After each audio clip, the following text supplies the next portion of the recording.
આજે જ મારી પાસે એક કપલ આવ્યું હતું. આવી અને એમની પાસે એક જ ક્વેરી હતી કે અમારે આઈયુઆઈ કરાવવું સારું કે આઈવીએફ કરાવવું સારું. તો ઇટ ઇઝ અ ઇન્ડિવિજ્યુઅલાઇઝડ. એવું નથી કે બધા જ માટે પહેલાં આઈયુઆઈ કરાવવું જોઈએ અને પછી જ આઈવીએફ કરવું જોઈએ. તો આઈયુઆઈ એટલે શું? આઈયુઆઈ એટલે ઇન્ટ્રાયુટ્રાઇન ઇન્સેમિનેશન ઓફ સિમેન, એટલે કે સિમેનને એગ્સની નજીકમાં મૂકવું. તો કોના માટે આઈયુઆઈ સારું?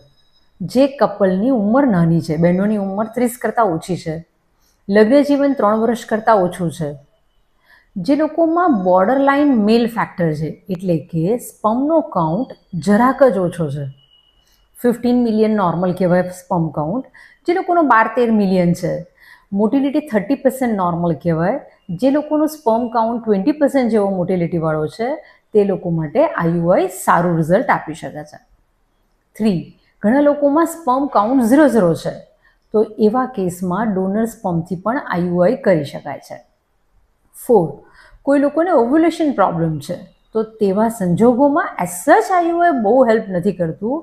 તેમ છતાં ગોનેડોટ્રોપિન એટલે કે ઇન્જેક્શન્સ આપી અને ઓવ્યુલેશન કરાવ્યા પછીથી પ્રેગ્નન્સીનો રેટ વધારવા માટે આપણે તેમને આઈયુઆઈ સજેસ્ટ કરી શકાય.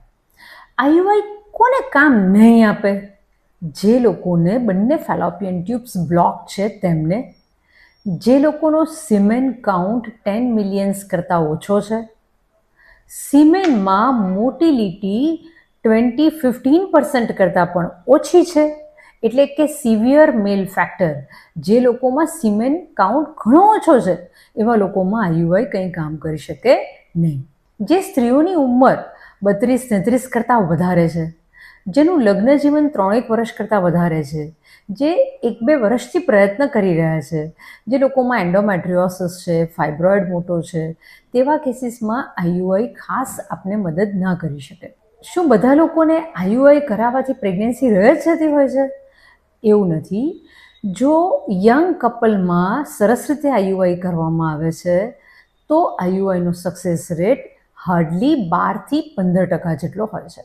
વિશ્વના કોઈ પણ ખૂણામાં આઈયુઆઈનો સક્સેસ રેટ ઇઝ હાર્ડલી 12-15%. મારે કેટલા આઈયુઆઈ કરાવવા જોઈએ? ઘણા કપલ્સને અમે જોયું છે કે 10 વાર અને 12 વાર આઈયુઆઈ કરાવતા હોય છે. તો એટલી બધી કંઈ જરૂર નથી હોતી. રિસર્ચ એવું કહે છે કે હાઈએસ્ટ પ્રેગ્નન્સી રેટ એ 3 આઈયુઆઈમાં મળે છે. એટલે કે 90% લોકો 3 વખત આઈયુઆઈ કરે છે, એમાં કન્સીવ કરી જાય છે. હાર્ડલી 1 કે 2% પ્રેગ્નન્સીનો સક્સેસ રેટ આપણે ચોથા આઈયુઆઈથી વધારી શકીએ છીએ. એટલે કે ઇનન્યુમરસ, એટલે કે તમે 10-15 આઈયુઆઈ કરો છો તો કે એનો કોઈ મતલબ જ નથી. 3 આઈયુઆઈમાં તમારું રિઝલ્ટ નથી આવતું, તો તમારે સમજવાનું કે હવે તમારે એનાથી એડવાન્સ ટ્રીટમેન્ટની જરૂર છે. ઘણા લોકો એવું માનતા હોય છે કે પહેલાં આઈયુઆઈ કરાવવું જ જોઈએ, પછી જ મારે આઈવીએફ કરાવાય. તો એવું નથી. જો આપની ઉંમર 35 કરતાં વધારે છે, જો આપ 1-2 વર્ષથી સારવાર કરાવી ચૂકેલા છો, જો તમારો એએમએચ ખૂબ જ ઓછો છે, તો આવા કેસમાં તમારા માટે આઈયુઆઈ કોઈ સક્સેસ નહીં આપે. તમારે ડાયરેક્ટલી આઈવીએફ માટે જ જવું જોઈએ. Thank you.